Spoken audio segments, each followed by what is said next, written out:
Hey, Raindrops, happy Monday. Guess who was on time?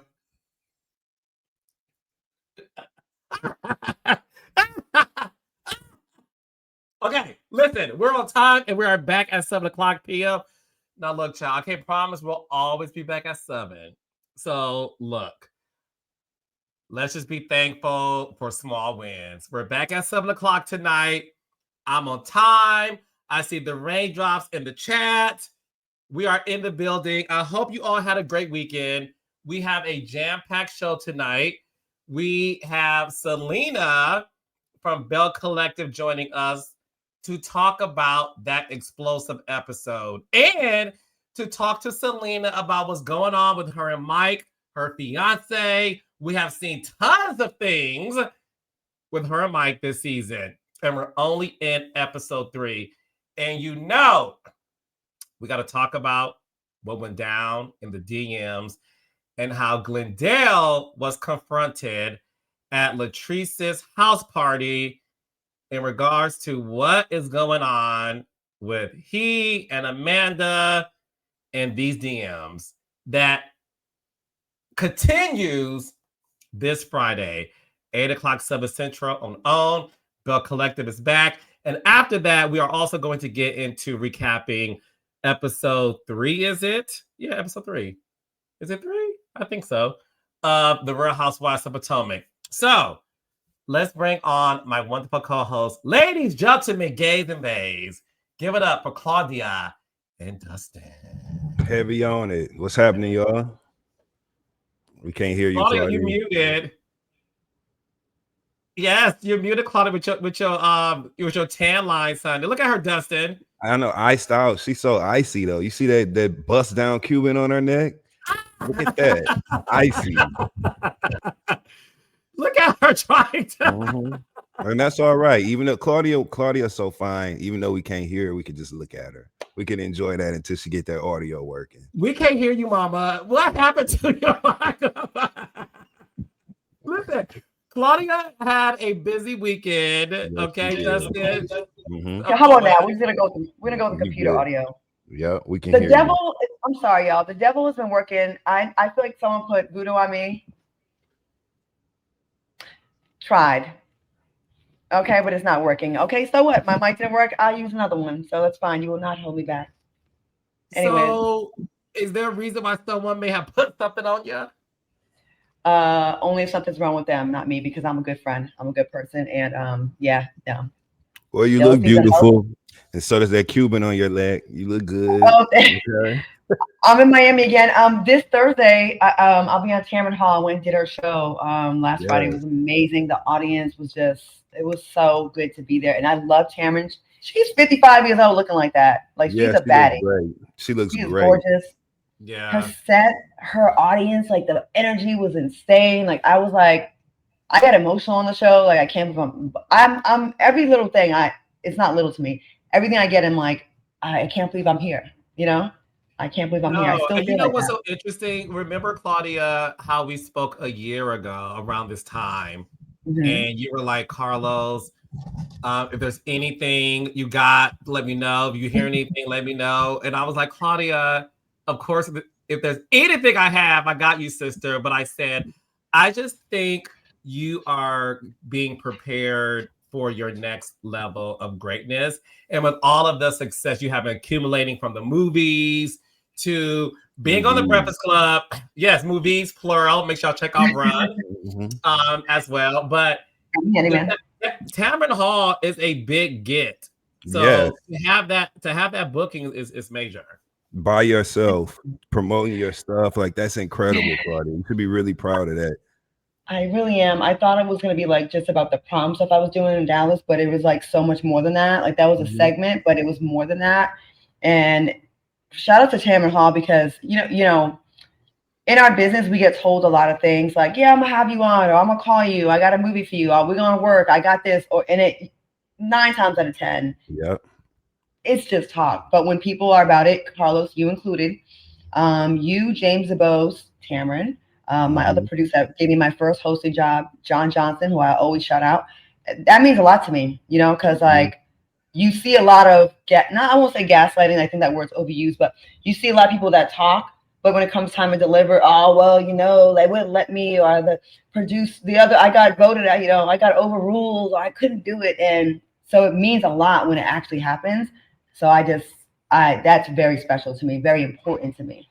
It's very 100%. meaningful to me. And shout out to Tamron's team. She has a good team over there. Shout out to Johnny Wright, her hairstylist. That's my boy. I love Johnny. Ain't Johnny cool as hell? Shout out to Johnny and shout out to Memzor, her stylist too. They both. Oh yeah, yes. I talked to him. He said he loves our show, and he's good people. He was like super sweet. So yeah, super cool. Yes. Yep. So I definitely met him. Happy. We've gossiping a little bit in the hallways. Oh really? Did anybody we know come to mind? A gossip? Yeah. Huh? They talk gossip. Nothing I can say on here. I'll have to DM you guys. Well, people how was your weekend?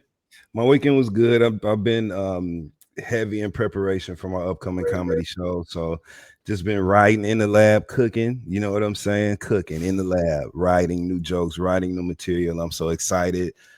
Coming up here at the end of November 30th, I'm playing Charlotte, the Comedy Zone.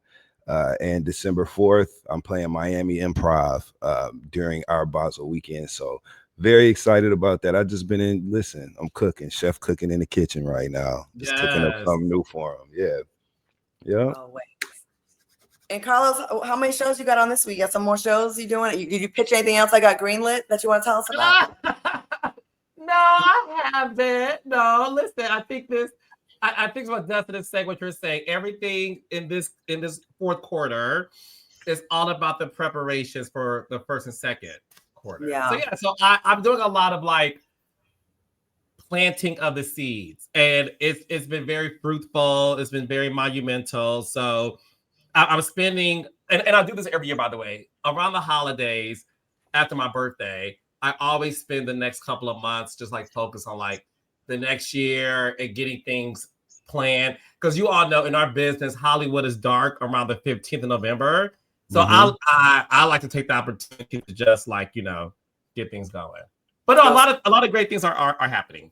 I would love, New Year's Eve is my favorite holiday of the calendar year. It's my favorite holiday of the entire year. I would love to be not only celebrating my entire, existence this year on New Year's Eve, which again is my favorite holiday.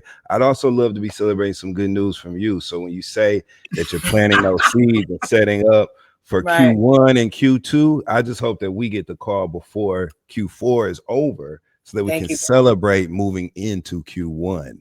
That's my wish. So eloquent as my amazing friend and co-host stated. My ears did peak up as well when he said about being fruitful. I'm like, and multiply the checks. Yes. That's what I was thinking. You know what I mean? And then a lot of times when I notice like I go through some kind of loss in my life, right? And no one died, nothing like that, but like just loss of something, an opportunity, whatever.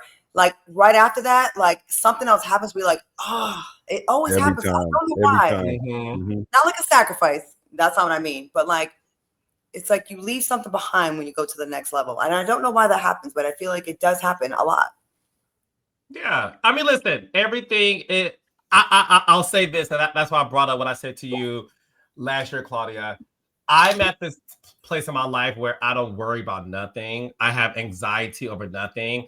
I know that everything's in God's timing. And the one thing that I'll say is what God has proven to me over and over and over again is I have to make sure that I put things into place so that when the call happens, I'm not like, rushing to like get things done. So no, but listen, Dustin, we'll see if your Verizon phone gets rang or if you have a flip phone or a Sidekick or a Sprint PCS Metro. I just can't wait to be excited and have a secret. That's all. I just want to be excited about a lucrative secret. That's all. That's it. Don't you like when you have like some tea and you can't say it, but you like we be out here like being mischievous, like I want that. I'm I don't like talking about shit until it's done. I don't like teasing announcements. I hate all of that. I like to just lay it out. So I just can't wait to be in that position. And who doesn't like the day when you can change your bio, right? When you can add something new to your bio. And it's just such a beautiful moment. So I really look forward to that for Q4. Dustin, I don't think you heard Carlos. He slipped in while you were talking. He says, I like to be laid out too. He did say, Mike one more time. Well, look, we.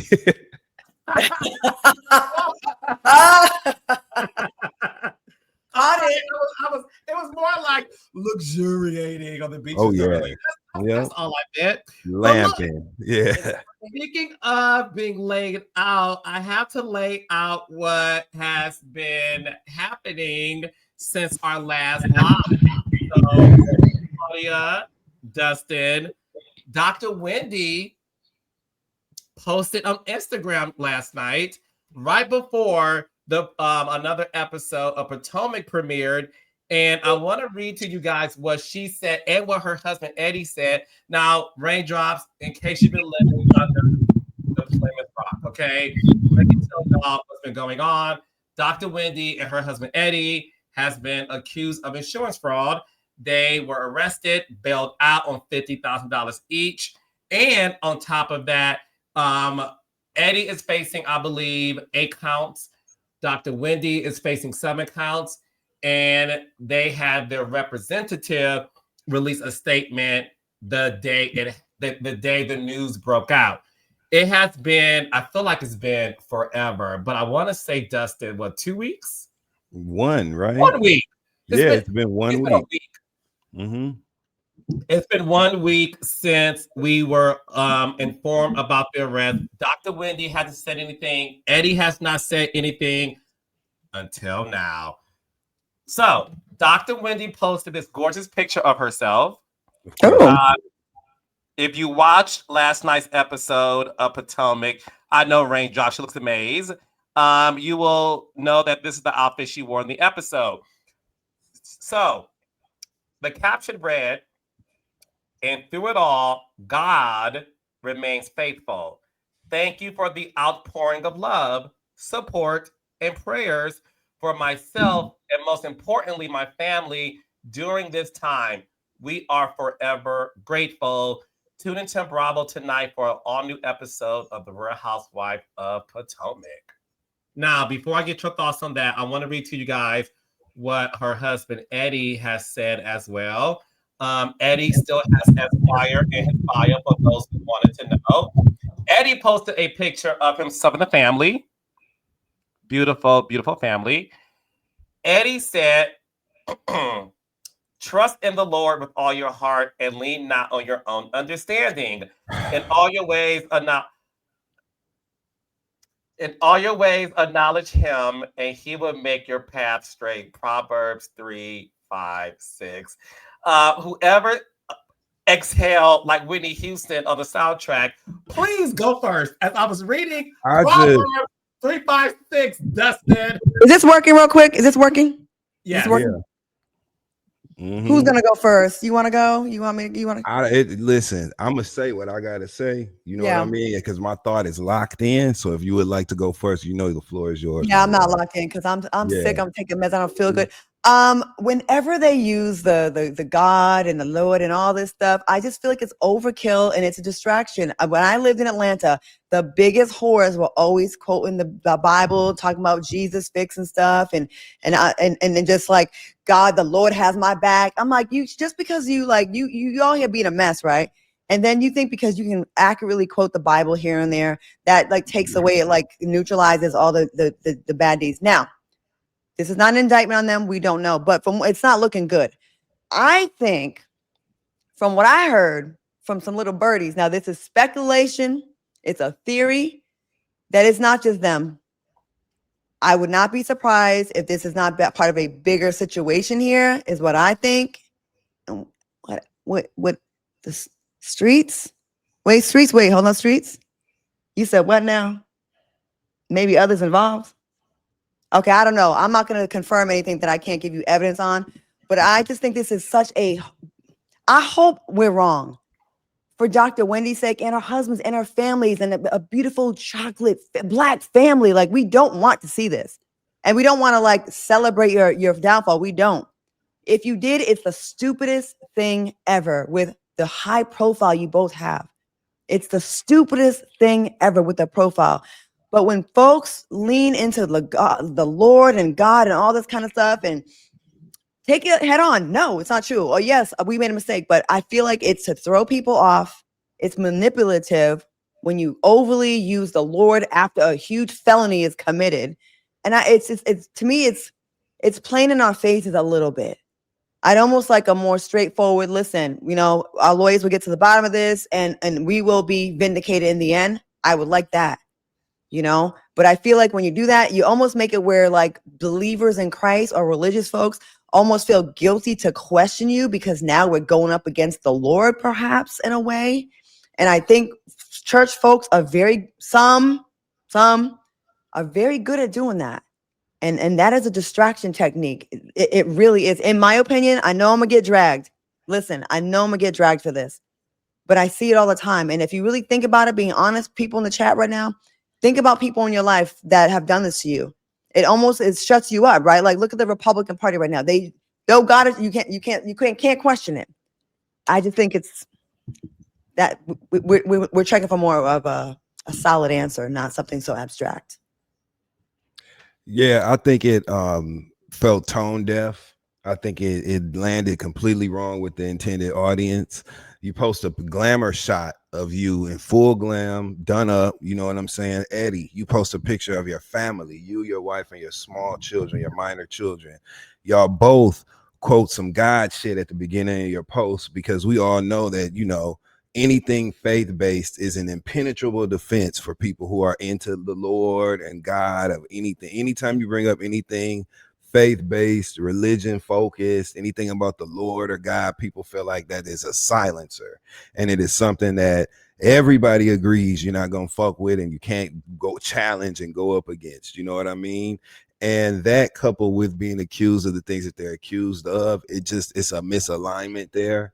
I ain't saying Wendy got to live under a rock. Eddie got to live under a rock. They can continue to live their lives. They do have Wendy, I should say, has a television show to promote. It's part of her responsibility to get eyes on the show. She's still on that show. And this is a legal issue that she's going through. So I don't think they need to be living under the radar, not living their lives. You can post on your Instagram, but when you post that, instead of saying, hey, we going through a lot of shit over here. It's tough right now, but thank you for all your thoughts and prayers. Thank you for being concerned for us. If you want to put the religion in and say, please continue to pray for me and my family, but not that through it all, God in all capital letters is faithful. What does that even fucking mean connected to this case that you got going on and these charges that you and your husband up against? What's the core? Help me understand the correlation. Where was God when you went to file for 3 insurance policies on one item? Right. You didn't hear the voice then. Don't do it. Only no, my child. Thou shalt not steal. Yeah, that's what I'm saying. Like, so miss me with the fake shit. And that's why I be sleeping in on Sundays. You know what I'm saying? I love God just as much as the next person. I know the Bible. I studied the Bible growing up. I grew up in a very structured religious environment, but I'm not getting out of bed unless I'm going to brunch because I don't want to deal with the grandstanding. I don't want to deal with the fake shit. I don't want to deal with this. People using and I'm so glad you used the word manipulation when you were talking about this, Claudia, because it does feel manipulative for people to bring up God. You know what I'm saying? Anytime they want you to shut the fuck up. I don't like that. I don't think it's fair. And I think that it did not land well with her audience. And again, I'm not nobody that's going to call it what you want. I'm not finna bash Wendy and them. I'm just not. They made a dumb decision and they will have to make that right and pay their debt to society or however that works. But I'm not finna get up here and just tear them up like that. And when it's a lot of other people in that space that have done a lot worse and are doing a lot worse, I'm just not going to do it. So. But don't make it worse with the overly with the God shit. Yeah. Like, and I know we're going to catch out from some of the Christians in the comments because you might not be hearing what we're saying. It's not a bashing of religion. It's not a bashing of religion or people who believe or believers because we are, right? But oh man. If anything, we're motivated for our commentary through a respect for religion and a respect for for the word and for God and for whatever your faith is. We respect it. So when it's weaponized and used in this way, it's offensive to people like us. If anything, we realer than anybody that would have a complaint about anything that we said. I literally said, I love the Lord. Yeah. Kiss my ass. You know what I'm saying? I don't care. So I've said it before, where a lot of times people that are not going around thumping their Bibles or whatever books that they subscribe to or read, a lot of times if you just live your life the way you're supposed to, you don't have to advertise it. You don't have to carry a flag for it. You don't have to do any of that, because you can quietly be live in a very positive, righteous Christian way, or whatever your religion is. And when you like overly try to shove it down folks' throats and manipulate, and we had a conversation about this, Dustin, about something else, but it breaks my heart to see how people will use religion to, and this is going a little off track from Wendy, religion to manipulate and to control the narrative about how you should think of them.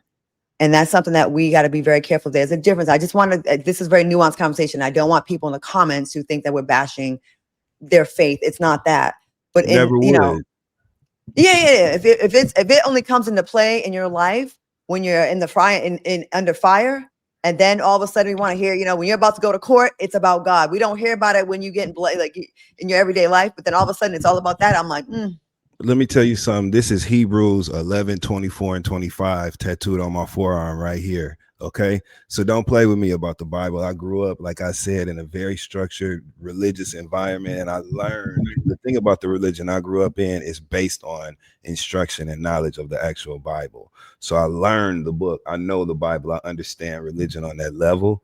And that's why I respect it enough to do my thing otherwise, okay, and not engage with that stuff. So anybody that I don't play to what the comments gonna say anyway. I can give a fuck what somebody has to say negative about this well-intentioned, very nuanced conversation that we're having right now. But since we're talking about it, I know what I'm talking about when it comes to the damn Bible. So watch your mouth and let us have this opportunity to share our commentary, which is literally the function of us being present on the screen right now. So you can't really get mad 100%. At that. Let's continue. Yes. And let the church say amen. How about that? Okay, well, I will say this. Look at Carlos. Carlos like, we be stressing Carlos out, Justin. You can tell we be stressing him out. Carlos be like, I gotta clean this up after my two reckless. Heavy is the head. Heavy is the head. Where's that crown at Kingdom Reign Entertainment? He's like, we the entertainment. He's the Kingdom my Reign. Brand. These messy niggas is ruining my brand. Yeah, these damn Aries niggas. Okay, these Aries niggas, these reckless, don't give a fuck Aries niggas like go on rants. That's why I love you guys. Listen, I love you guys. You know that. And listen, the beauty of this show is the fact that we all have varied opinions. And I love that about this show. Mm-hmm. What I will say is this. I was happy to see that they said something, right? Yeah.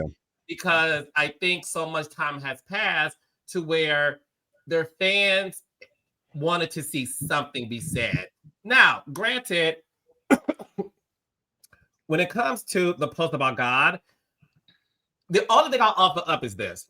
I think regardless of whether they're innocent or guilty, and as of now, they're innocent until proven guilty. Yes. I do believe that for those who do believe in God, we're all human. We all make mistakes. And by me saying that, I'm not saying that they did anything. I'm not even talking about them at this point. And I know all of us are speaking in generalities. I wasn't taken aback by the spiritual aspect of it, because I do believe that if you are somebody who did something you're supposed to do, you do repent. And once you repent, you're able to sort of like, move on and figure out, like Dustin said, and what you said, Claudia, whatever fate lies for you at the hands of your repentance, right? On the other hand, if it is something to where you feel like you're being targeted and things are being misconstrued, listen. Did Los just freeze up for you too? Yeah, he did. Mm-hmm. So the Lord stopped him.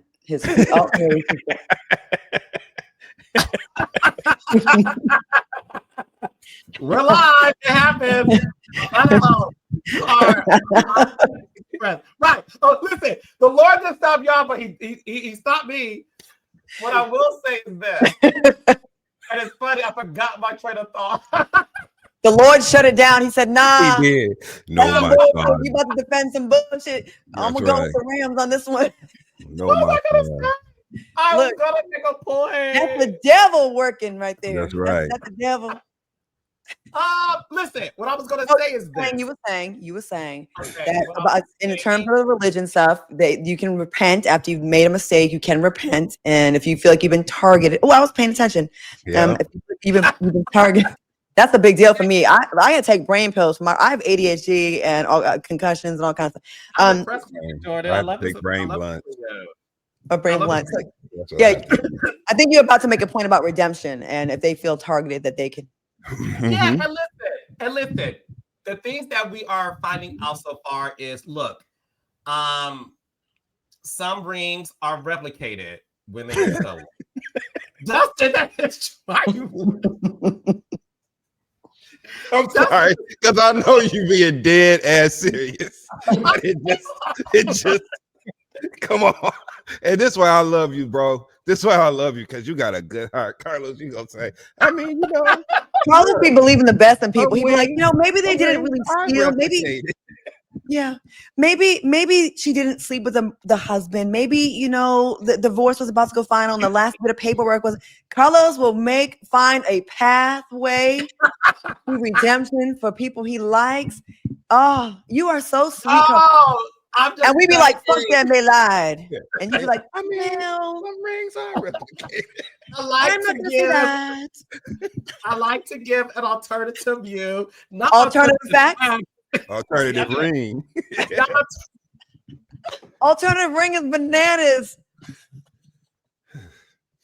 Yo, I like that. You remember when Gilbert Arenas was married to Laura Govan from Yes. Basketball Wives? Yep. And when they got a divorce, I think they married, having. engaged. They were never married, but engaged. Oh, they're about to be married. I'm sorry. She I know thought she had a the $1 million ring, and it was he got frozen again. The Lord wants us to talk about this, Dustin, without him. It was a replica of a ring. It was $1 million, but it was a fake replica. Okay, sorry, Carlos.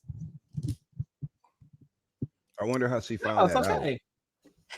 Like, I hope she didn't find out when she went to get appraised or something, or when she went to expect some sort of, money from it. I hope they didn't goop her like, oh girl, hate to tell you. You know what I mean? That happened to me one time with a bracelet. You got it appraised, and it wasn't what the value. They said the gold is real, not the diamonds. Was it from a former lover? Look at Justin's face. Was it from a Can former you lover? imagine? I was in college. I was like 23. Stockbroker. I was dating in New York, and he had me driving a brand new BMW. It was 1994, and the car was 1994. He did all the other things right. Sent me to the Bergdorf Goodman with a credit card, but then he gave me a tennis bracelet, and the box. I was young, so at first I didn't catch the box wasn't one of the velvet boxes. It was one of the boxes with the cotton in it. So I should have. Now see that rectangular piece of cotton. That's yeah, see? it was, and I was like, well, maybe.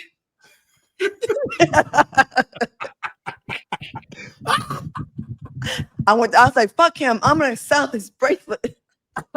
He didn't give you this synthetic ass bracelet. You know what I'm saying? It was Diamond L's. They was putting a sensor on it, and they was looking at me. They felt so bad. They was like, it was like, poor little dumb girl. It was just good costume. Make sure you get appraised before the breakup, so you kind of know what type of man you are dealing with. Okay, that's the lesson on this. But listen, I'll say this: my thoughts and prayers are still out to the Cephala family. That's the one time I dated a white boy too, by the way. It's a white boy. Oh, really? You gonna blame it on that? I'm traumatized. See? All right, I'm sorry. I know we all are. That's okay. So listen, we'll get into the recap of Potomac. But first, we have to get into the latest episode of Bell Collective. So before I bring on the guest, Selena, Dustin, let's just get right into it because we have to, and then we'll bring Selena on to get her thoughts and then talk about her and Mike. Claudia, are you caught up on what happened with Letitia, who told you 2 weeks ago that Glen was healthy? So, raindrops to catch everyone up.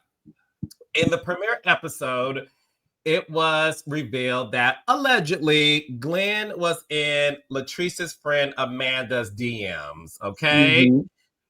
They saw Latrice and Tambra react to it. Latrice had a party at her house. Amanda was there. They're playing a game about were you ever attracted to anybody in the group? Which was very bold. Like, I was like, whoa, if you knew that and you asked that question. So let's just get right into it, Claudia Jordan. What were your thoughts? Dustin is shaking his head. Claudia, talk to me about your thoughts pertaining to what was going on at the party to where Amanda revealed in front of Glen that you were never attracted to me, and then things went haywire. Smoke was wanting to be had that day. Like this, it was like it felt a little coordinated. It felt a little like why would you bring that question up when you know there's a loaded gun right there? You know what I mean? Like, Glen should have got up and went to the bathroom at that point. If I was Glen, I would have got up and went and put my back against that wall. I would have just got up and went right to that wall. Like, what do you mean? To just hide? Just to defend myself, because I would have already known what was coming. When you've done things that you're trying to keep a secret, when you've done dirty shit and you know your ass was wrong and you know you're playing with fire in that moment, you need to have your defenses up, man. Glen should have, like you said, went to the bathroom, went outside. Look, my mama just called me. She is having a baby. I don't care how old his mama is. You know what I'm saying? I got to go. That should have been the vibes when you saw this young lady who you obviously have some sort of. There was some communication. There was something. Yeah, and my thing is, I'm sorry. Go ahead and do your thing, and then I'm with you. We're having a conversation about it. It was like, what were you waiting on? Like, I would have probably, well, hold on, that's a lot, just something, but he just sat there, but maybe he thought, a lot of times when men do that, they think the other woman's going to cover for them. A lot of times they think that, and that's the problem. They just assume that you're going to go along with it, but Okay, so a couple things here, right? Number one, I hate the fact that Latrice did not have a one-on-one with Letitia after she had that conversation with Amanda on camera at the salon. They made it very clear in the scene that Amanda made it very clear in the scene at her salon when she first revealed to Latrice and Tambra that Glen had been DMing her. She said very plainly, I did not tell you this, Latrice, because I did not want you to be in an uncomfortable position, right? You telling her on camera puts her in an uncomfortable position. So now that we're in this position, Latrice, who is one of my favorite Bills on the show and who had some really tough conversations last season with Letitia to get to the bottom of things in their friendship and kind of reboot and reset their connection, for her to now be doing what appears conspiratorial, behavior with Amanda about something as serious as her husband's fidelity, it's just not a good look on Latrice. And I hate that she is essentially handing over this free pass to kind of get at her by being complicit in that way. I don't think she necessarily wanted to appear that way. I believe Amanda when she said on camera that she hadn't said anything to Latrice about it. However, when Latrice has now laughed and joked in this conversation, not told the truth, even in that moment when I don't remember, forgive me, who was it that asked the question? Who was it that said, have you been attracted to anybody in this room? A party goer. No one that I recognize. When the question was asked, that was another opportunity. You have opportunities before something comes out. You have opportunities to tell the truth about it. Latrice could have been like, Letitia, come here, and pulled her out the room right then and been like, yo, it seemed like this shit is about to hit the fan. I want you to know this. this is my friend of over 20 years. Obviously, there's loyalty there. I don't want to betray her, but at the same time, I'm not going to betray you about something as serious as your husband possibly cheating on you. There were moments there where people could have showed themselves formidable, you know what I'm saying? Showed themselves as having integrity. And this makes for a great TV show. It is polarizing. It is so interesting to watch, but we're talking about something serious. We're talking about whether or not Letitia's husband, Glen, who we've grown to love over watching him on these seasons of the show, is doing something as stupid as having inappropriate conversations with Amanda via DM. You know what I'm saying? That shit will really hurt Letitia's feelings. And there's just a way to handle that. And I wish it had been handled differently. I don't know. That's just where I'm at with it. I have a question to y'all. Do y'all think the party goer, right? That was mic'd. That felt like a setup. They were. Oh, I can't ask you. It definitely was a setup. It was a setup to get the conversation to that point. Yeah, because like, has anyone here been attracted? Anybody? I'd have been like, well, who you like? Well, you asking who got you feeling the kind of way? And who got you feeling like that up in here? I'd have put it right on her. And it's good producing. But like I was like, okay, she was there to drop the bomb and get it popping, right? Because you don't mic extras. Right, Carlos? Listen, the only thing I will say is all will be revealed as you continue watching and the reunion. So now listen, this is your opportunity to talk about it. So I one thing that I did want to talk to you guys about is this, and Dustin did bring it up. Do y'all think Latrice was in a rock and a hard place? Because Latrice is saying Amanda is my best friend that I've known since, I believe, middle school, high school. Mm-hmm. And that Letitia is somebody who she does consider her big sister. And yes, they've had their ups and downs, but as of right now, during the filming of the show, they were back being friends. If Claudia, you being a girl's girl, if Annie told you, let's say somebody we know, Cynthia Bailey, if Annie told you, girl, Cynthia Bailey's man is in my DMs, and Annie is your best friend, but you and Cynthia are cool, have no issue, and you're around Cynthia, would you tell Cynthia something about her man that her best friend Annie told you? Yep, sure would. And I've actually had a situation like that, similar. Yes, because as long as my friend wasn't like, okay, you're with your best friend no matter what, you're ride or die, right? And you would hope that you're not best friends with someone that would take that bait and go with that. Obviously, if he's in your DMs and you're not fucking with him, you're not in the wrong, right? So it's okay. Like, okay, if wait, you say Cynthia? What scenario did you use? Okay, so Cynthia's man is in Annie's DMs. And Annie told you. Would you then tell Cynthia, look, my best friend Annie told me your man is in her DMs? Yeah, because I have to look out. That's being a girl's girl, sometimes saying, hey, man, now, if my friend went along with it and she was considering messing with him, I'd have to have a talk with her too. Because my friends know about me. I am not with that mistress bullshit. Mm-hmm. I'm not with that other woman bullshit. Even if you are my friend, and my friends, it's very clear to the point that some of my friends won't tell me their situations now because I know they're going to hear it from me. So yeah, I mean, the two girls ain't the problem. It's the married man that's the problem. So yes, I'm telling. I have to tell, and I would tell my friend, hey, I'm gonna let her know that he's hollering at. She might feel uncomfortable, but she told me, listen, I would do it for you as well. I make it very clear. You would want to know. So I can't sit on that information and have one of them looking stupid. So absolutely, I'm telling. You have nothing to worry about if your girl ain't considering fucking with him now. If she's considering messing with him, then you have a different kind of situation on your hands. Then you're showing your friend disloyalty. But if the man is just in your DMs and you're not entertaining it, what did you really do wrong? Yes, I'm telling you. Well, let's not forget, Amanda did say, right, Dustin? Yeah. Well, I like him. He's attractive. He ugly. He black. He's my type. Well, okay. I forgot that part. I'm sorry. And she said that they have been like engaging. They have been sitting in a car having private conversations. they have been discussing, and she was very elusive and vague when Tambra flat out asked her at the salon if her and Glen had been engaging.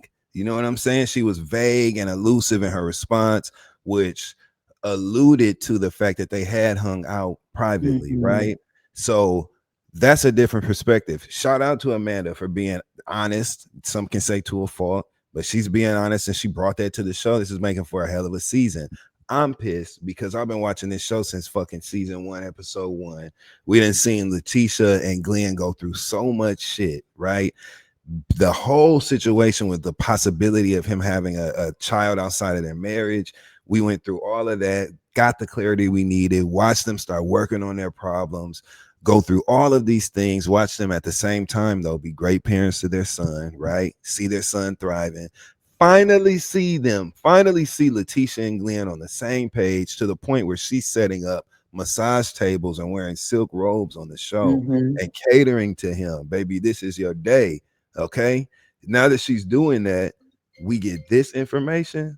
I'm fucking pissed. I really have been rooting for them for 6 seasons.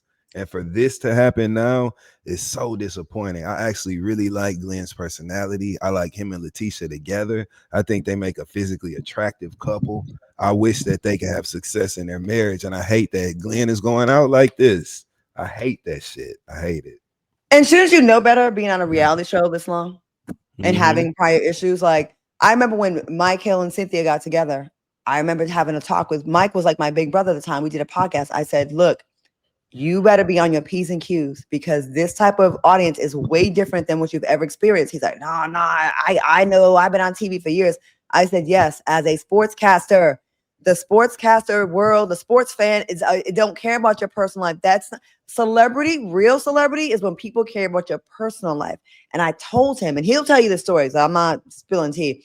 He was like, when it should hit the fan, he didn't realize how on it reality fans are. They will conduct their own investigations. They will look into things. They will see who's following who and who's liking comments, they will see you at restaurants. They will sneak pictures. It's a different level. So when you go on a reality show, you better everything better be tight. And with him, with Glen, and having past, fuck ups, okay, and being caught up and stuff. I mean, it's just the arrogance. It's so arrogant, and it's so kind of cruel to your wife when you know the situation that you're in. Like, it's like almost like, well, I don't care if I get caught, maybe because I keep getting away with it, or I don't know, but the arrogance level of keep doing it when you're on a TV show. It's one thing when you cheat. It's another thing when you cheat or try to house someone when you're on television. You embarrass the hell. You humiliate your partner. It's humiliation. Yeah, and that's what Letitia wrote on her Instagram over the weekend. I'm not gonna read everything she wrote. Feel free, Raindrops, to look at it, but pretty much she's echoing what Claudia is saying. The humiliation, how she feels about what Glen did, what Latrice did. She blames all parties involved for what she's going through. And look, we'll see what happens next week when it comes to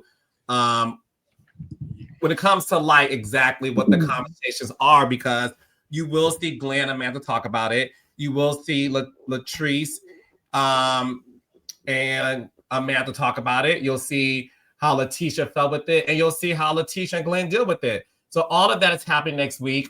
I want to bring in Selena because I want to get her point of view because she was there, and I'm curious to know how she felt when it all went down. So Raindrops, get a warm welcome for Bell Collective star Selena. Yay. Hello. Hello, Selena. What's up, Selena? Hi, Claudia, Dustin, You're Mr. cute. Hey, Selena. Are you wearing the earring that you're making now? Those are custom? I am. They are custom made. I'm wearing my earrings from SelenaJohnson.com. Yeah. Very cute. Very cute. Very cute. Yes. Thank So, you. Selena, let's just jump right into it before we get into your business, child. Oh, okay. I'm going to have Dustin and Claudia ask you questions, but look, you were there, Latrice's party. without giving too much away, because obviously we're continuing this Friday, what was going through your mind when, to Claudia's point, the question was asked whether or not anybody in the group had been attracted to each other? Well, to be honest, when that question was asked, I thought it was directed towards me. You know, the past. Well, that's how I thought. I'm like, are they trying to be funny? Because Cliff and I over 2 decades ago. So this was the first thing that popped in my mind because I knew nothing about Glen and the DMs or anything like that. So I don't have my drinks, and I'm like, shit, Mike care what the hell? Even though he already know about this. Yeah. And let me say this: it was not 2 weeks after I got married, okay, and some things had went through some things. Okay, so other Claudia the Raindrop. So Selena has admitted that her and Latrice's husband Cliff that they dated, but this was before Cliff and Latrice were even married. Way before, and it was after I had Sanjay, so it was years within my marriage. That doesn't count then. No, everybody has moved on. So yeah, if they would have brought that up, I hope he was gonna cuss them out. Yeah. So when you heard, so when that question's asked, you're thinking it's you. How relieved were you that it was someone else? And were you like, whoo?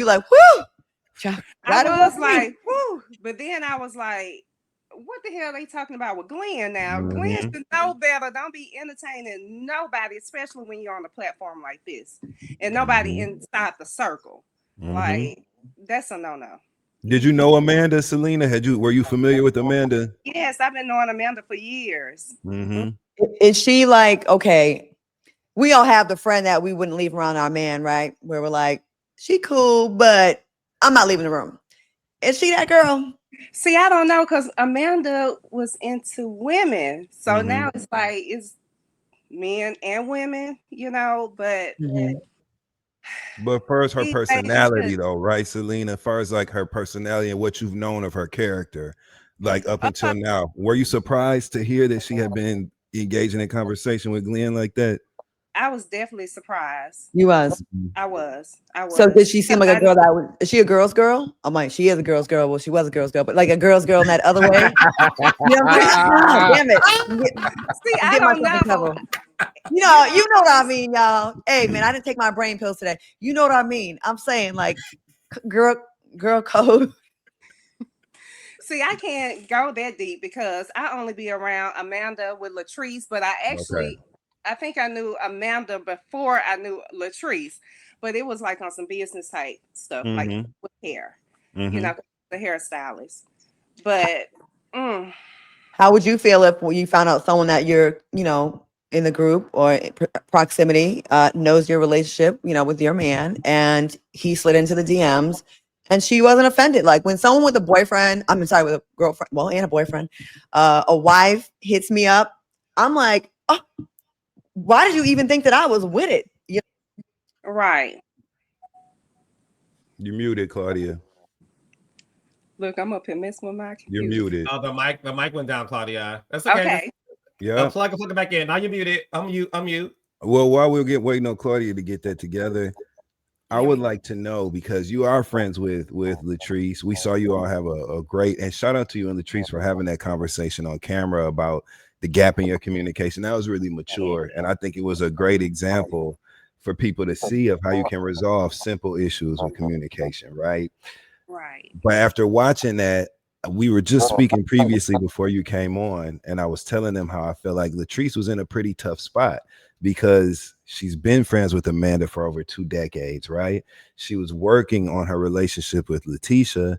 We saw that on camera last year. And so now she's in this position where she knows this information that could possibly be hurtful to Letitia, but she also has loyalty to Amanda. What do you think you would have done if you were in Latrice's shoes with a decision like that on the table? And how do you think Latrice could have handled it? How do you feel about the way it was handled? Okay. Well, if I was in that position, in that situation, I would be torn. I would probably, to be honest, I would be upset with Latrice. I'd be upset with my husband. I would be upset with Amanda. Y'all got me sitting here looking a fool in front of, my counterparts, all my friends, and That's not right. Mm-hmm. But I know Latrice was, stuck in a hard place Yeah. because she is friends with Amanda, and then she's rekindling her relationship with Letitia. Mm-hmm. I probably would have just stayed out of it. Yep. But if I knew something was gonna probably potentially go down, I probably would have went to Letitia and been like, "Girl, Yes, because okay, your just friend. be Okay, prepared." You know what I'm saying? Because I'm friends with both of them, even though I'm more loyal to the friends Mm-hmm. that I've been with for like over 2 decades. Mm-hmm. But I would be mad at my friend that knows I'm in this group, knows I have to manage scenes. I got to manage relationships in this, and you over here doing this because you're putting me in a bad position. Now, yes, it's not about me, but like, can you pick somebody else's husband, please? Like, I would be mad about that because now, have you ever been in a position where you've seen like maybe your friend's man out there doing something, and you're like, should I tell? And if you don't tell, your friend's gonna be mad at you that you knew information and you did not tell. And then if you do tell, sometimes you lose the friend because they don't want to hear nothing about their man, their man, their man. But like, that's true. it is tough. I have been in a situation like that before, and I'm like, should I say Mm-hmm. something or not? But I don't want to be the cause of somebody's getting a divorce. I don't want Mm-hmm. that. And everything reveals themselves at the end of the day. Everything's gonna come to the light. So sometimes I would just be like, I'm just gonna step back. It's gonna come out sooner or later. How would you feel though if it was you? Like, say, you know what I mean? Like, how would you feel if your homegirl didn't tell you that her friend was getting DM'd by your man? I would be upset. So if Latrice heard that Mike was doing something similarly, right? DMs with let's say Amanda, just to say her name. Yeah. If you take out Glenn and you put Mike, your fiance, in it, how would you feel on some real shit? I would be upset. I'll be pissed. I'll feel betrayed. I'll be like, you should have came to me if you knew this information. And see, I'm the type of person, I can hold on to information for a long time. You would never know that I know that you done did this, you done said something about me. I'm not the type that's just gonna just blow up like that. So I'm gonna do my research. I'm gonna be a detective behind the scenes and get all, just all the facts and then bring it to that person. So would you be, if they didn't tell you, how would you look at that friend afterwards that you were just trying to rebuild your relationship with? Would like reconciliation be off the table? Would you be like, now I can't trust you because you knew this and you sat on it? I get that's your friend, but don't have me out here like this. How would you feel? Like, would you towards the girl? Yeah, in the beginning, I would feel like my friend betrayed me, but then I feel like we should be able to work it out, to talk it out. Like, why didn't you tell me? Yeah. Like, why in this setting, if you knew she could possibly bring that up, I would just be upset, and it would take a minute for us to build our relationship back up. That trust. It is tough. I do get it. It's tough. And then for Latrice, like I said, I wouldn't want to be involved in anybody's marriage. Like, still in a tough position because she has two friends right here, one on this side, more loyal to, and then it's like, I don't want to get in their relationship. And then also with Latrice, she's probably thinking, if I tell Letitia, she's not gonna leave Glen. They're gonna probably still be together. Then Glen will be mad at me. Then Letitia will be mad at me. So it's just like, I don't really have no relationship with either one. So it's hard. If you've seen couples go through it before and they didn't break up all the way, you're like, they ain't gonna separate anyways. I get that too. Spidey Whitey. Okay. No, so look, Raindrops, let us know in the comments. Let us know on Twitter, #reality for the king. If you were in Latrice's shoes, would you tell your married friend that her man is in DMs? Or would you keep it to yourself because you do not want to be caught in the middle? Let us know in the comments now, and we'll read it after the show. So, Selena, speaking of your mans, one thing that we are diving into this season is your relationship with your fiance, Mike, and his lack of communication. What we did see this episode was the fact that Glenn and Letitia took effort into really being there for the two of you in regards to how you feel like your fiance does not know how to communicate and how it is impacting you. Can you shed some light on what was going on with you and him at that time that you felt the need to address something that was bothering you? Yes, so I want Mike to understand where I'm coming from. Like, I let Mike go out and hang out with his boys and everything, but he have to realize my past and when we first met. Like, I had just lost my son. So if Mike don't communicate with me, if Mike don't answer their phone, it triggers me, and it triggers me bad. And it's because, because I did lose my son, and it puts me back into the space where I was trying to call my son, my daughters were trying to call my son, there was no answer. So I automatically think the worst, and I can't help that. And so when he don't answer the phone, it's just triggering, and I don't like that feeling at all. And so Mike, he'll say a couple of words, and expect me to understand it. And communication is just key in any relationship. It can be with friendship, relationships, mother and daughter. You have to communicate. That seems like a very reasonable thing to ask for, considering what you have been through, and he's aware of your trauma, right? So it seems like a very, very small thing to ask when you've experienced such loss, and that doesn't just go away overnight. It doesn't. And going to Letitia, I know a lot of people's like, why did you go to the Pearsons? Because I know they done been through so much together. Right. So I'm automatically going to go to somebody who has been through what I'm going through presently. So I'm not going to ask somebody who's never been through anything or act like their relationship is perfect. I want to go to a person that I know has been there. So that's why Letitia and Glen were the perfect couple to, go to. That made perfect sense to me because we have seen them on their journey. And so seeing you use them as a resource in that way, I thought was great. Something people can learn from. I also think that you have done an incredible job communicating your needs to Mike, at least in the conversations that we've been privy to on camera. You weren't berating him or attacking him or confronting him in that way. You just simply laid out very plainly and very explicitly, these are the needs. You told him why, just like you just shared with us. Obviously, that's sensitive information for you. It's a sensitive topic. So I just want to give you kudos for that, because people can learn. Again, these reality shows sometimes serve as almost like research for people, right? On how to behave sometimes in different situations that can be awkward or uncomfortable. So I just wanted to give you your props, because I felt like you did a really good job communicating to Mike, like, hey, in order for us to succeed in our relationship, this is what I need. Even seeing you talk to your daughters when you went to visit your daughters prior to your daughter having her baby, you were talking to them about your relationship with Mike. I thought they were so well adjusted, and so they were expressing their feelings to you, their mother, in just a way that I thought was really dope to see. So I think that even though you're having communication issues with Mike, I want you to know you are doing a good job facilitating the communication that you are responsible for, Selena. Thank you, Dustin. Yep.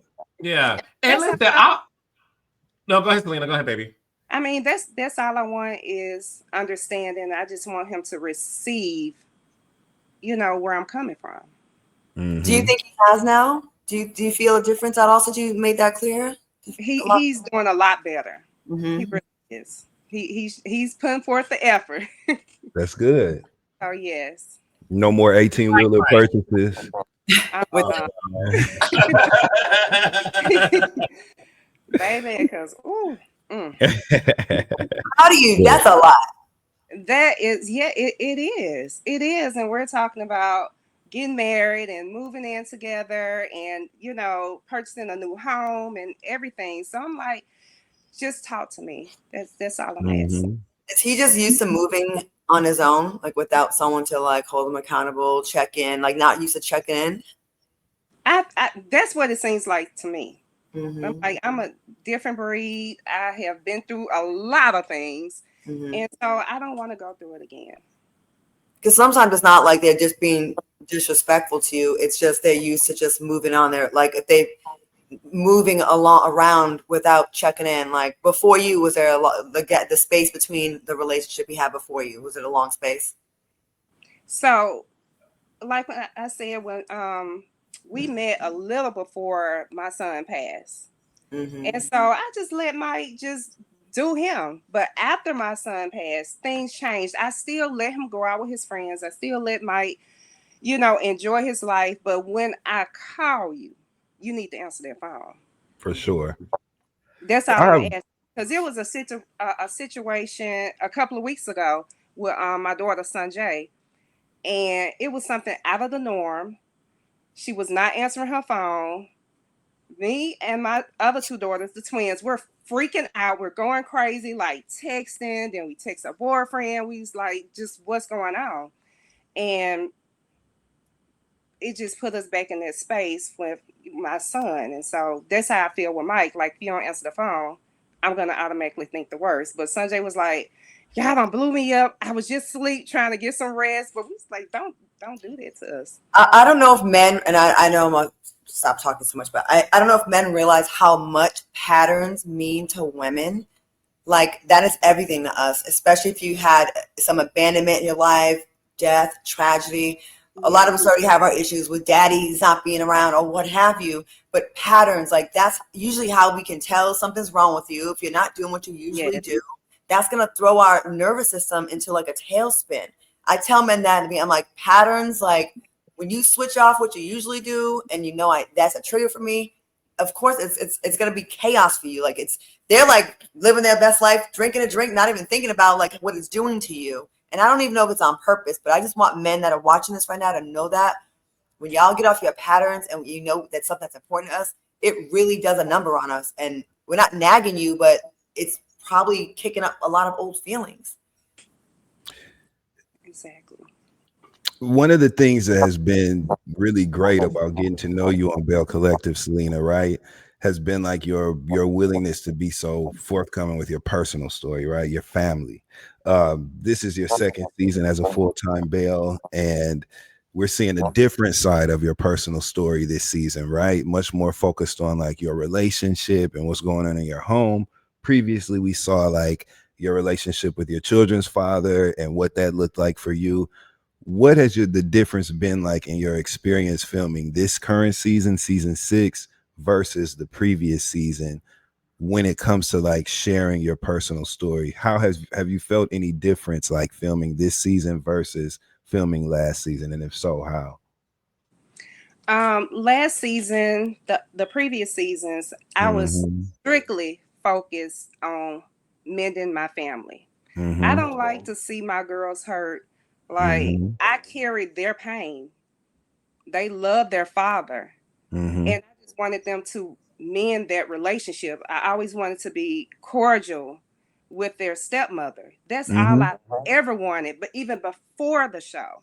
So I just wanted us to be able to be in each other's space and get along.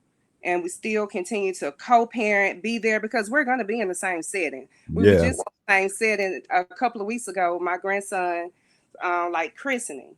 So we're going to be there. I know a lot of people are like, well, they're older now. We still got birthdays. We got grandkids. We're still going to be able to, we're still going to be in the same setting, regardless.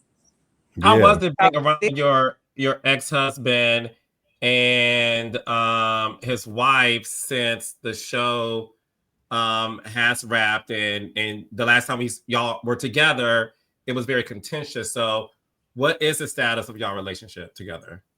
Look, I was raised by an old woman. My grandma raised me. She was like, just continue to still be nice. Always treat people the way you want to be treated. Regardless of what they done did to you, their karma it has no expiration. So it doesn't bother me at all being around them, because that's all I wanted, was just for us to just be a family that can coexist. And so when I see them, I embrace them, I hug them or whatever, because we have children together, have grandkids, and the family is steady growing. So it don't make me feel any type of way. That's good. Has being on reality television made it better for you to communicate or worse? Because I do think that it forces you to have a conversation because you got to put a button on situation for work, right? Right. And so maybe you'll talk to someone that in real life, maybe, man, F them, I'm done with them, I'm off them. But you have to finish, you gotta like button up storylines. Has it been helpful for you, like being on reality television with your family in real life for you? Has it helped you in real life? Well, yes, in real life, I am so thankful for this show because I feel like everything happens for a reason. And in the direct order is happening. So I feel like if they were never on this show, we probably still wouldn't be where we are today. So we're in a better space. Good. So thank you so much, Carlos. I appreciate it. Carlos, That's the wonderful. Lord's work. You're The sweet. Lord's work. Because they already Look at God. the negative stuff. Thank you. So that's a positive thing. So that's all I want. Thank you. Won't we do it?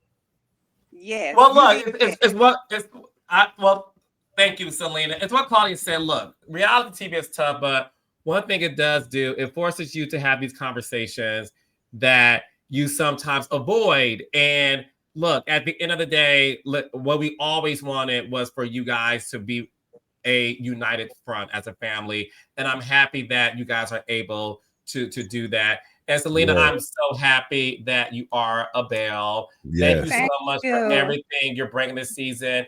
Shout out to you for being so open about your personal life, Mike, your son, the passing of him. And there's more episodes to go to where you get to see Selena on this journey of trying to heal from her son's passing. But you also get to see Selena in a place with the Bells to where she's also trying to get the girls back together. So Raindrops, make sure y'all stay tuned to Bell Collective every Friday, 8 o'clock, 7 Central on the Oprah Winfrey Network. Selena, where can the Raindrops find you, follow you, support you on social media, in addition to purchasing your earrings and jewelry? Well, look, Carlos, I've been doing some women's events, a lot of pop-ups, and I be selling out. They like my earrings, for real though.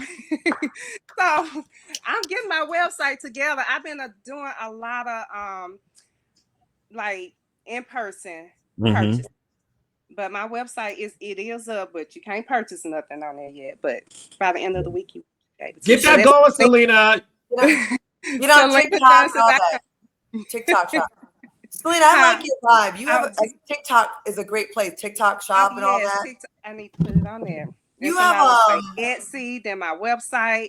But like I said, because I do like this by hands, like this not a machine. I don't have a whole crew behind me or anything, and I make each one with love, and all of them are different. So I don't really make two pair alike. It may have a different ball or a different length, or it's something different about it. So go get your earrings, y'all. Get your earrings and stay. Get Selena's comments so she can get that website up to rolling, and y'all can purchase some earrings. That's right.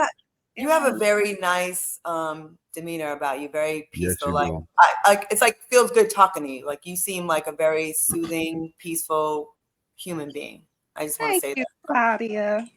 Your energy is very, very nice. Like you have good aura. You do. So I appreciate that. Thank you so much. Of course. No, and we thank you, Selena. Thanks for hopping on Monday Night Live, my love, and I'll see you soon, boo. Bye. Take care, Selena. She's so nice, Carlos. I like her. Sweetheart. No, she's sweet. She's very sweet. You can't be for her. She's too nice. Yeah. No, she's a sweetheart, and I love the fact that the audience is getting a chance to like really see her outside of what she was going through last season that Dustin mentioned with her ex-husband and his wife, and how that affected the family and the kids. So we get to open up Selena's story this season. So guys, Bell Collective every Friday, 8 o'clock, 7 Central on OWN. And this Friday, you get to see the continuation of what happens at Latrice's party when it comes to Glen, Amanda, and Letitia. You do not want to miss that. The Bells got my nerves so bad, man. The Bells got my nerves bad this season. I'm on pins and needles. I'm telling you, man. I know. I can tell Dustin's like, what is happening? But you know what else is going on that's pins and needle-ish? the latest episode of the Real Housewives of Potomac. Let's get to What's happening? He froze up. Justin, is he far, far away? Is he in a land far, far away? Far, far away. You frozen, boy. It's Frozen? a good shot, though. Am I bad? No, like We you're can looking hear you, down, but- like you're looking down, like your nose at us, like, right? Look how he's frozen. I'll take a It picture. looks like somebody's crawling towards him.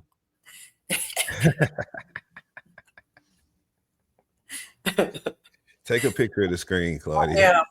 Justin, on a scale of 1 to 10, how much you think we be stressing Carlos out when we be going on our little rants? 23. Isn't it fun though? I think it makes it more fun to watch his face. Like when we be going, like we're almost at legal note time. Yeah. Like You can see it. You can see the meter rising every time, right? You can see it turning from red to orange, so you can see it, man. But yeah. So, Raindrops, can y'all see it? Can y'all see it? Are y'all here for when Carlos, like, he sees his 2 Aries Rams is getting hella reckless and just popping off? we can't help ourselves, man. It's something to be said. We're gonna say it, goddamn it. We're gonna say it, Claudia. You know, I think we've been doing a good job though. This ain't no messy show. You know what I'm saying? We just have a little fun, but like I think we keep things at a certain place, and I'm proud of that because you know what I'm saying.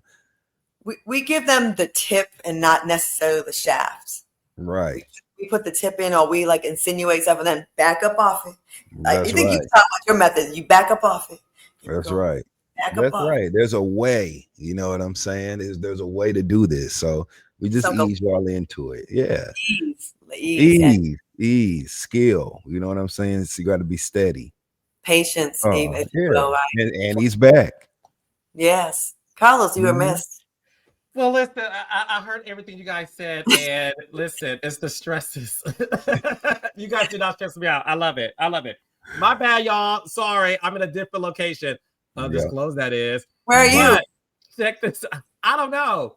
Are there any hints? Be quiet. I don't need you. There is a hint. I'm not going to say anything, but there is a huge hint. I'm not going to say it, but like huge. A huge hint right in front of you.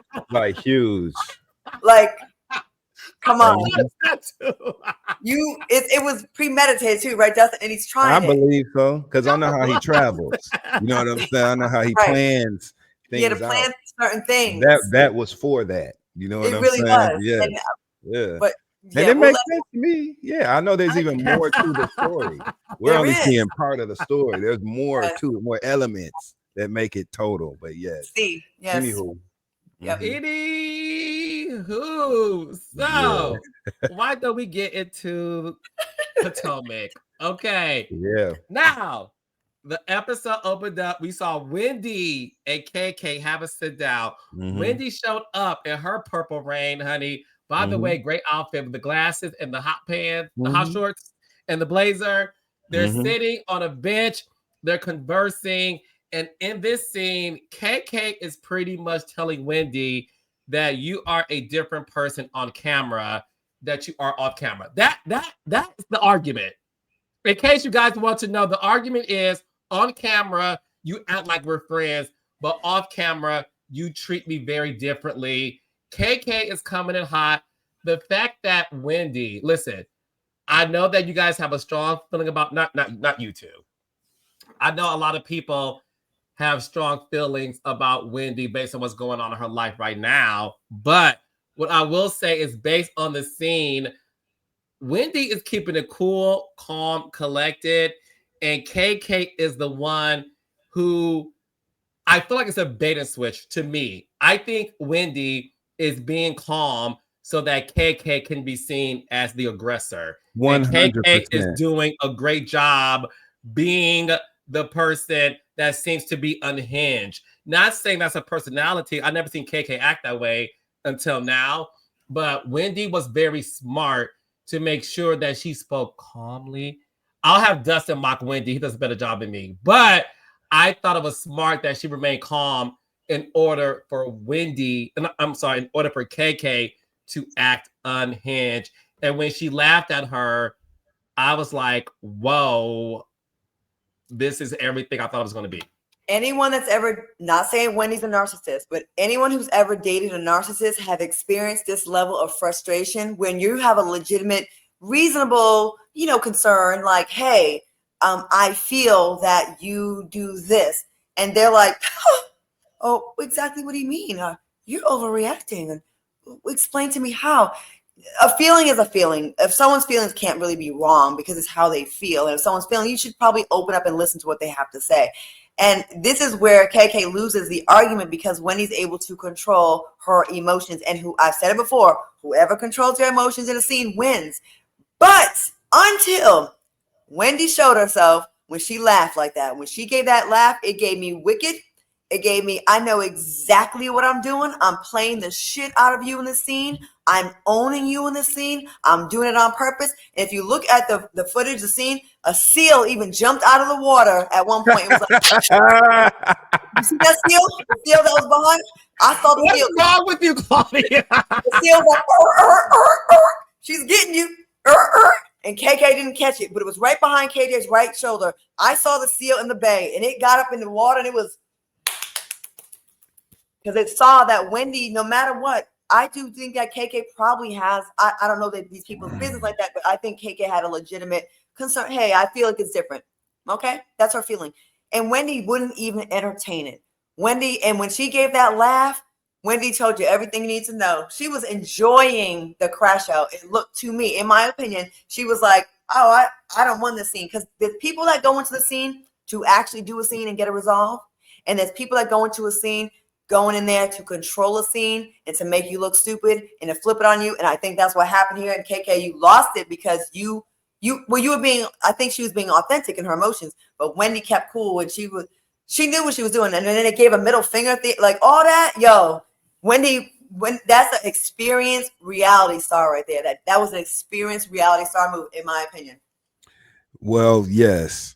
Also, right, I think that Wendy didn't like being challenged. Yeah. Especially not on camera. Wendy appeared to be assuming this position of a tenured housewife, you know what I'm saying, who is entertaining the small concerns of someone who, one of her subordinates. That was very much the energy when they sat down on that bench. But Wendy can't hold her poker face too long when it comes to confrontations and situations like that, because as they continue to talk, you could tell Wendy's responses when she started going off script. I'll just put it like that. When Wendy started going off script. Are you alleging reads were rehearsed, Dustin Ross? 100%. So when Wendy started going off script after she recited the story that she chose to best represent her being a good friend to Kiana, and she recited the story about Kiana being accused of using drug dealer money by Ashley, and she so conveniently highlighted that one scene where the camera was focused on her coming to the defense of or personal aid of her friend. After she finished that and Kiana was just appearing to get frustrated but move on, Wendy's true colors came out, especially when the middle finger was exchanged. That's because Wendy really was upset in that scene. Okay, she did not like being chin checked by Kiana in any way. She don't want to be questioned. She don't want Kiana. I think that it feels to me when I watch the show that Wendy's rationale is kind of, how dare you, bitch? You know what I'm saying? How dare you ask me about this? Or how dare you decide to make an issue with me? And now this season, we're going to go at it. You don't deserve that. And I think a lot of the housewives on the cast kind of view Kiana through that lens of her being a subordinate, a pity housewife, only being granted her position because of the physical. When Ashley's friend came to the show and caused all that drama and mess and they got in that physical fight, the ladies on the show have decided that that's a good way to insult Kiana by insinuating that her position on the show as a housewife is due to that, or some sort of, consolation of sorts, right? Consolation prize of sorts. And I think that's getting old, and that's why we're seeing Kiana get closer and closer to just snapping off. And I think that's why she's being way more honest this season. I think it's her second season. And so she understands that, hey, I need to kind of take up the space that I occupy on this cast. And so she's being more vocal. It's not landing with a lot of the viewers. It may not even be landing with any of her castmates, but she's there. And so she's going to have something to say. And I think that notion in and of itself offends Wendy. I think that Wendy did not appreciate it, and she played her game as long as she could. But once emotions started running a little bit high, no pun intended, I think that she, kind of cracked. The foundation kind of cracked. And so it just was Wendy being Wendy to me. The nonchalant attitude in the confessionals, that whole tone, and the very stiff posture that won't move, the very like the calculated glances over your shoulder to suggest that something is, okay, I guess, when she does all of that stuff, it's intentional. Claudia, you know what those kind of digs mean. And so I wish Kiana would just go to it. Like, you know what? I feel like you only teaming up with me when it's time to film, to have some sort of camaraderie amongst these women. And I don't appreciate that. Stop playing in my face, acting like we're friends. That's really the phrase she was looking for the whole time. Playing in my face. Stop playing in my face, acting like we're friends, and we're not. Say that instead of saying, well, you asked me, did I do my own makeup? Or, well, you didn't wave from the stage. Stop citing these examples that are not making progress with getting people to understand what you're trying to say, and just go to the definition of what your feelings are regarding Wendy. That's what Kiana needs to do. Wendy looked great in her purple. She looked great in her purple. And I will say, I agree with you, Dustin. And when you say that, it would have been better if KK would have said, look, I just think off camera, you treat me differently than on camera. Now, I will say this, though. In KK's defense, and this is me being a producer too. Okay. It is sometimes requested by the production to not break the fourth wall so much, right? Okay. It is because it does take you out of it. I grew up in a world where you would never break the fourth wall. Yeah. For example, do y'all remember when Nene and Sheree had that infamous scene at? They were sitting down trying to have wine. It was at this Atlantic station. Yeah, season 4. The great, thank you, season 4. Damn. And it was about Tyrone, and how Tyrone was a promoter, and he wanted Nene. So long story short, that entire beef between Nene and Sheree had to do with a promoter wanted to book Sheree and asked if Sheree could also add Nene and or Kim to the billing of the booking. Because back then, Claudia, right, you would get booked by these nightclubs to show up for an hour and get paid $1,000 in cash, half up front, half when you leave out in the parking lot, right? 3,000. 3,000, thank you. So, right. So look, so that entire beef, that whole like fix your teeth, and whatever, that was about promoting. They called them being celebrities. We could not say, so my point in saying that, y'all, we could not say that. We had to say, well, your friend called my phone and whatever. Now, KK is starting to bring up more of that, and I see that they're using it more, but I think KK had a struggle because, Dustin, you're right. The shit is weak that KK is mad with Wendy about. And when I say it's weak for the audience to understand it and to care. But if KK would have articulated the way Dustin said, I feel like you're playing in my face. Yeah. I feel like off camera, me and you, baby, you don't see it for me. But on camera, I feel like I'm part of your alliance because you need somebody to be Team Wendy. And I don't mind being Team Wendy, but chick, you got to be Team KK when we're not filming. And that probably would have been more digestible. That's how, like, when, again, being new to reality TV, right? You harp on an example, but an established reality star will make you look stupid, like how a lawyer would in court. But what do you mean? That sounds like that's not a consequence. That's not a big deal. And then you over here look like you crashing out. You got to paint the bigger picture. It's not these little microaggressions. Because I think I mentioned before with female relationships, a lot of times it's very subtle and it's very nuanced. Like things that men would not even notice and would roll off your back. Like if you walk in a room and then, Wendy went, that's nothing to y'all, but we're like, why is she looking me up and down like that? Right. And we do it on purpose. Like someone does that on purpose and women clock it. But when you explain that to two men or to the world, or if you explain it, you sound like you're tripping. You sound like you're crazy or you're bugging. It's not, but you know when someone's playing your face, like Dustin said, and you said, Carlos, it's better to just paint a broader picture. You know what you're doing. I'm not going to sit here and play the games and give you specific examples. You know it. I know it. We all see it.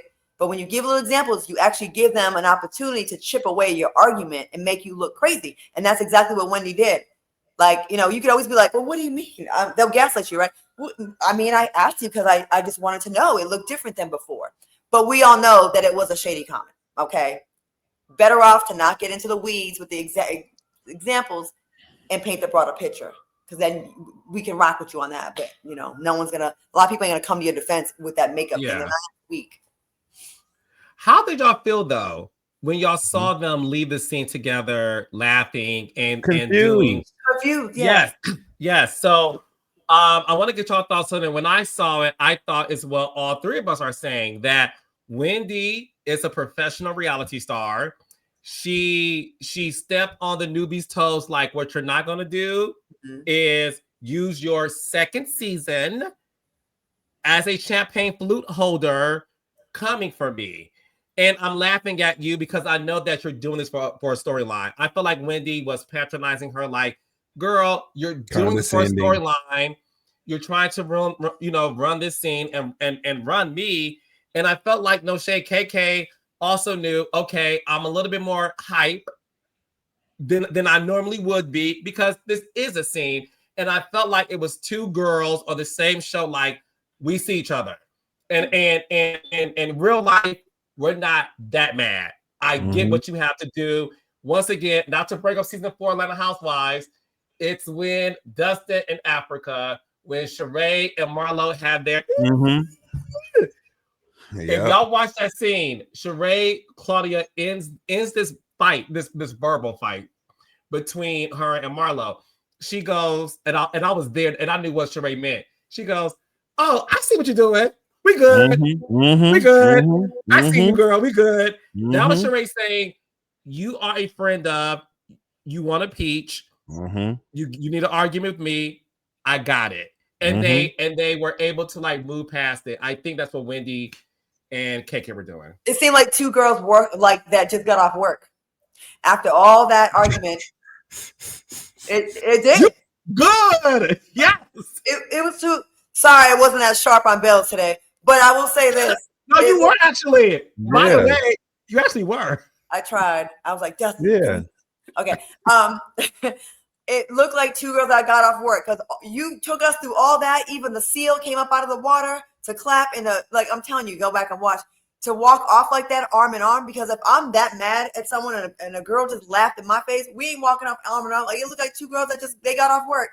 And they when they walked off like that, I was thinking, these half-wits got us all emotional. They might be going to get a drink right now.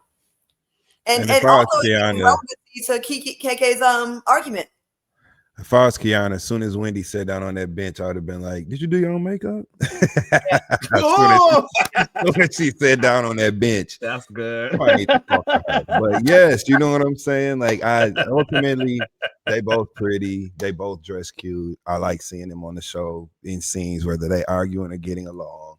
I'm just happy I'm looking at these two beautiful Black women on my TV. And I think that, you know, unpopular opinion here, but I think that Kiana is giving a whole lot of substance to this season of The Real Housewives of Potomac. I think that the addition of her friend Angel and everything that's going on with her, which we'll get to that, but I think with the addition of her friend Angel, it just shows like Kiana has something to contribute to this franchise.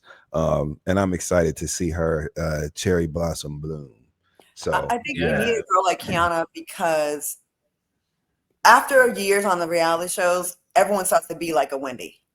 You know what I mean? Like, meaning, and that's not shade to Wendy, but more controlled, more I'm doing this for the scene. Like, KK is going to come off more passionate and authentic. Hothead, but that's more, actually, that's more green, but that's actually what real life is. It's not so controlled, like, oh, I'm just doing this for a scene, laughing. In real life, if a bitch laughs in my face like that, what's good? Oh, you laugh? What's funny? I'm a comedian. Am I here to entertain you? You know what I mean? I would have heard is the splash. If she laughed in your face, next thing you would have heard in real life was that splash of her going in that water. You be with the seals. Yeah. under the sea. That's the difference. That's real life versus. So KK gives us like unpolished, raw emotion, but it is what it is, and not so in my head in the scene. She's more in her heart. Wendy's more in her head in the scene. KK's more in her heart. So there's a difference, and it looks like KK's outclassed, huh? Her mama is too. Did you see how her mama was watching that conversation from the Ready? couch? Her mama had to get up and go stand up and lean on that. Was it a mantle or something that her mama went and leaned up on? And she looked like mom was not ready. Like, okay, keep playing. That's still my child that y'all are talking to, and I am fine. It's taking everything I got not to jump in these ropes right now. That's what you can see in her face. So I know there's more there. Carlos, you're a producer. I know you see this.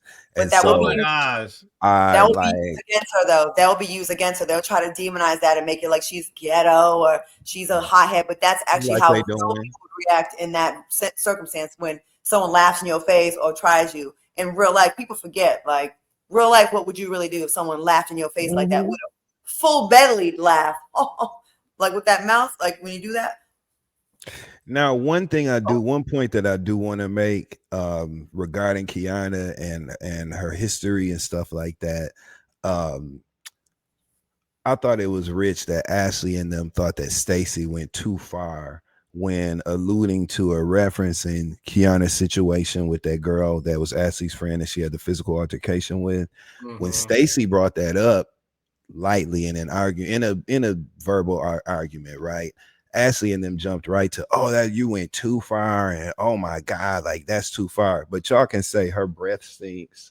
Y'all can say she's lying about being divorced. Y'all can call her every B word and hoe in the world and shit, and literally go all over this show saying her breath stinks.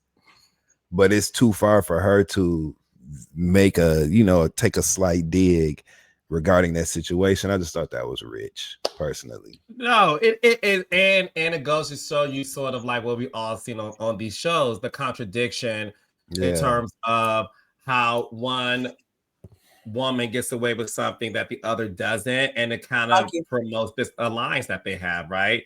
So I do agree with you with that, and I agree with you too about KK. I think KK is great. I like her a whole lot. I like Angel, who she brought on the show. I think Angel is great. I do want to get into now what I love this scene, by the way. Do you trust Angel on the cast yet?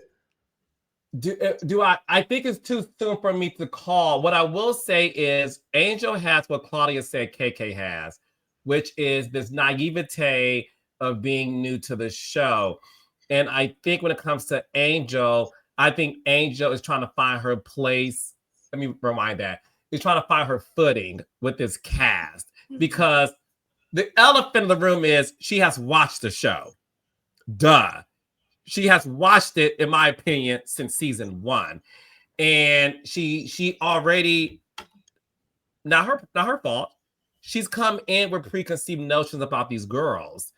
And you kind of see that. And I think Angel is trying so hard to not be chin checked that when Giselle did her job at stirring the pot, baby, when Giselle is making sure that these ladies get into it. Let's just call it what it is, right? It's obvious. Like, okay, we all okay. No, I'm like Giselle. Like she's always like she's ready to get it popping at all times and make it. She's making sure they earn their money. Always stir the pot. She must have that. Now y'all are a certain time, certain age. We all people of a certain age.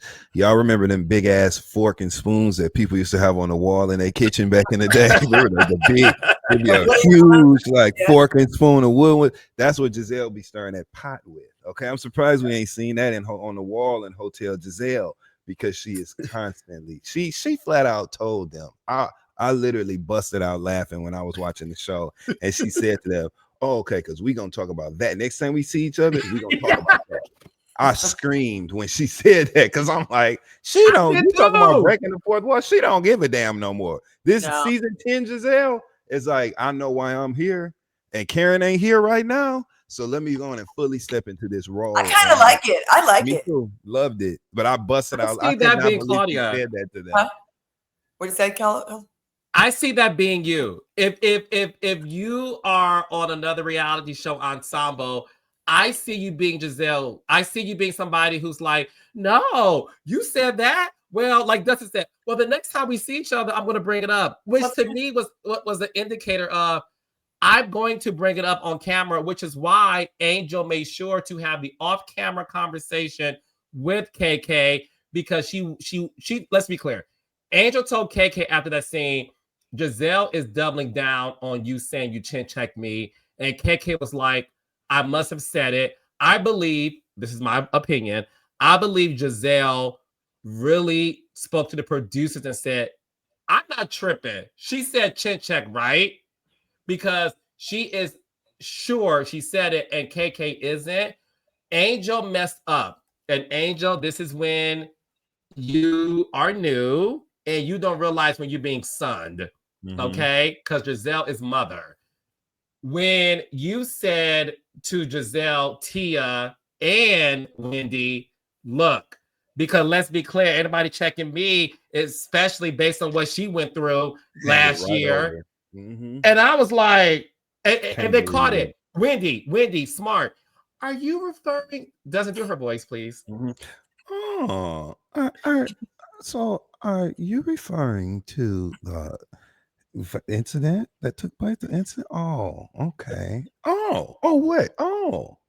So you, yeah, it was very much like a siren, like on a level that was just direct enough so she would hit it. And what Angel did, well, again, just like great illustration you made, Carlos, juvenile, novice move, right? Naivete. When you say to them, oh yeah, because she ain't gonna do this.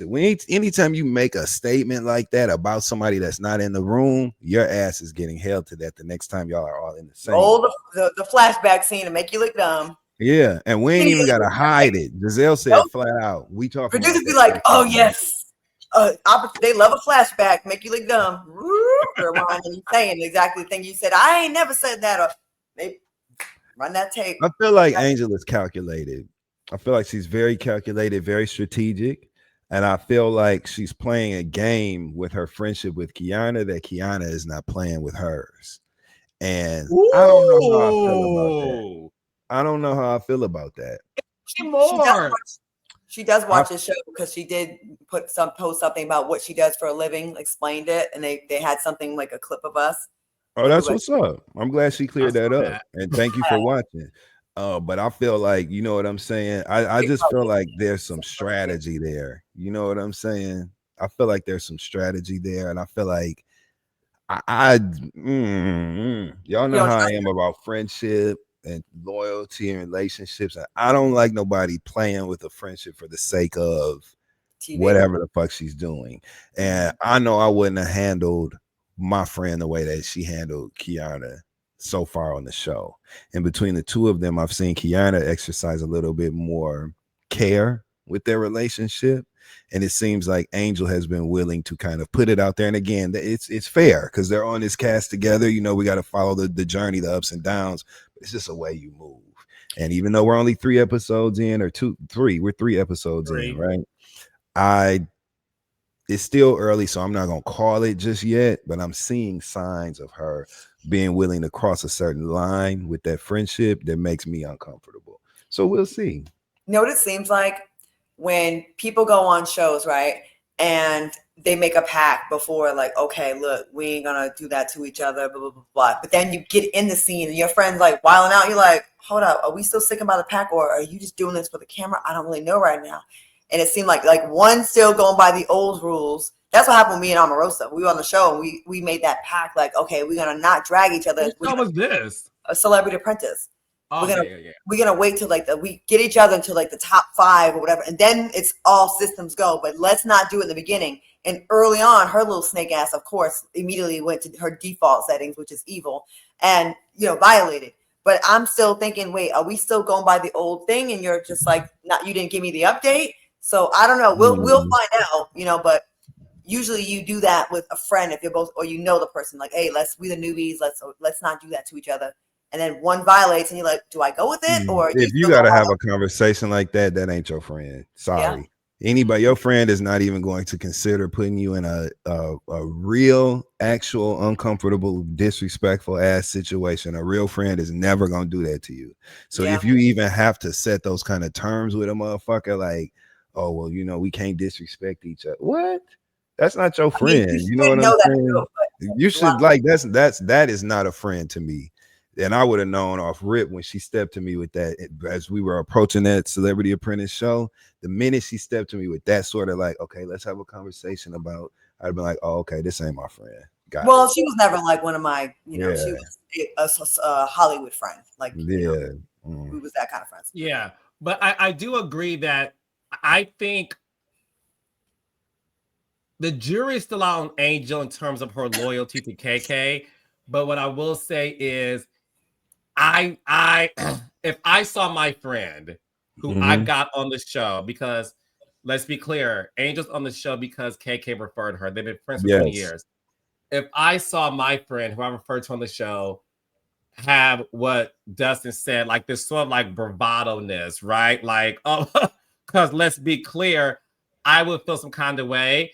And what was interesting to me is Giselle and Wendy knew she just gave us something, a nugget to run with. And that's exactly what happened at KK's house, where, you know, she's hosting this pre-game event, and they're trying to once again bring up this issue with Wendy, and KK and Wendy's pain get once again and flipped it and was like, but Angel, you're the one who brought up the friend, Ashley's friend, who assaulted her. And Giselle is like, well, KK, you're telling her I didn't say chin check, so you pretty much calling me a liar. And they're now doing what they did. Giselle's job, which he successfully did, was to bring it back to the two of you, Angel and KK, having issues. And it was evident to me when KK apologized again that Angel called her after the scene and told her what happened. And what I will say that most reality stars do when they're new, I'm not going to say who did it, child. There are reality stars who, after every scene, they call somebody and they tell them exactly what happened. And there's two reality star friends who aren't friends till this day because one of them felt that you should have called me to tell me what was going on, and that woman didn't, and their friendship was never the same after that. I'm telling you how it works. I have a short memories. Which franchise? Atlanta? I'm not gonna tell you because it's easy if I tell you the franchise. Was it Atlanta? I don't know. It could have been Rhode Island. I don't remember. Which I'm excited about, low key. Me too, Claudia. Making an appearance season 2. So Shayna Mokel should be on there too. Former Miss USA that was married to Travis Barker. I love her, by the way. Alabama's mom. Yeah, she's on there. She's a badass too. You know, she punched Paris Hilton in the face. You know that, right? For sleeping with her man. At the Hyde nightclub. You were there, Claudia? No, but we talked about it. Oh, okay. We talked about it last weekend. I'll let y'all know. At the Hyde, LA, old school LA shit. She's a little, Shayna's a little gangster. Like, she's not a punk. She looked like, I loved her on Hollywood Excess. Yep. She's not with that bullshit. I thought she was great. She's not about that bullshit. You will not sleep with her man and smile on her face like they do in Hollywood. Girl, oh no, it's not. No. Walk back. Well, we don't want that to happen on Potomac now. But do y'all think that Angel and KK's friendship will last? Because Dustin, it's like you said, it's only 3 episodes, and I don't see a 20-year friendship. No shade. No. Remember I said before when she corrected her, she said, well, have you reached out to her son about the kids? To me, that was a sign of a crack. That was because for you to do that, to call your friend like that, at first I was like, okay, maybe because she's coming from a place of my mother. But the more I thought about it, she's been wanting to get something off her chest, right? It was a passive aggressive, like she's been I bet you there was some other stuff that happened that wasn't addressed. Yeah. So when you get a chance to call your friend out, that's what people do that are not really quite there to confront you about what the real issue is, but they'll start with little things like, well, that's not what you said yesterday.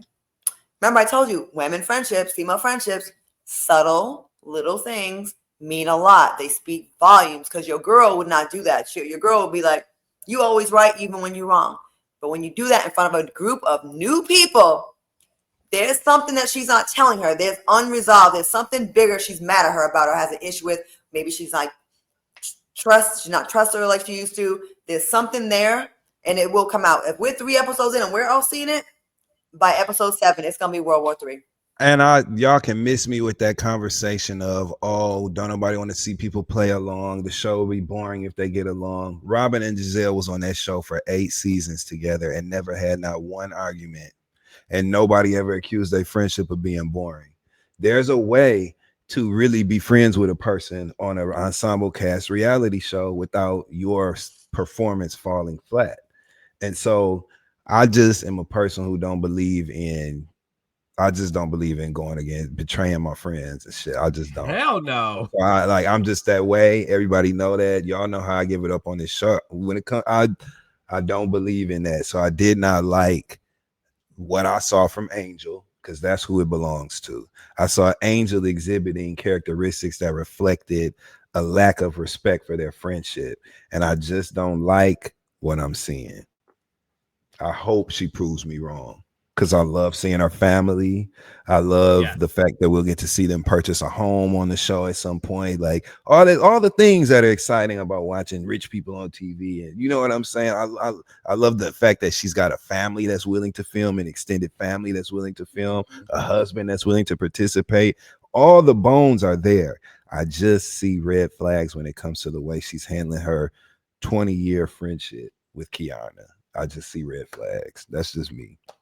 Yeah, and don't choose this reality show to finally find your voice. Like we've seen other friendships, like on Basketball Wives, like Jennifer and Evelyn, where you feel like you getting run over all the time, and you were, but then all of a sudden you want to pop off because now we're like, wait, whoa, like you've been wanting to say this shit, but they and then do it for the cameras. It makes it worse. Like pull me aside and be like, yo, before we go tomorrow, I'm mad at you about this. I haven't been telling you, but if I don't tell you now, I'm probably gonna be fucking mouthing off to you on the show. I'm gonna be shady to you. And I don't want that, but people don't like to confront each other in real life. They just do it when the cameras are on and doing it for the gram. Do it in real life where you have, sometimes the shit got to be uncomfortable. I had to call someone last week and it broke my heart to do it, but I had to do it because if not, all the stuff I preach about would be bullshit. And it's not fun to have to confront a friend. It is not. It's horrible. But if you truly care about them and you care about salvaging anything, growing, you have to do it, and not when cameras on, because now that the camera's on, I'm going to resent you because I feel like you're trying to play me and embarrass me, and you could have done the shit at your house while we're sitting there eating or drinking, and we could have been, no one needed to be a witness to our bullshit. And my thing is, we ain't even got to fuck with each other. So like let's just fall out. You know what I'm saying? Don't play in my face. Don't pretend like you like me and then take these subtle jabs.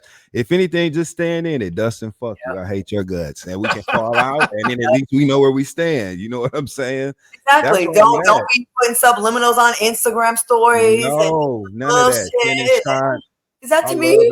Respect my friends. Yes. I love my friends. I respect my friends. I like to be a safe space for my friends. I think that's what it's all about. It's all about finding unique people in life that you can trust, and y'all can lean on each other and be vulnerable and really be yourself. That's the whole point of being friends. Why fake that? If you're not happy and I'm not happy and we don't want to be friends, let's just not fuck with each other. But let's not be in each other's space, harboring resentment, being fake, not being honest. Like that's, to me, that's the worst kind of betrayal ever.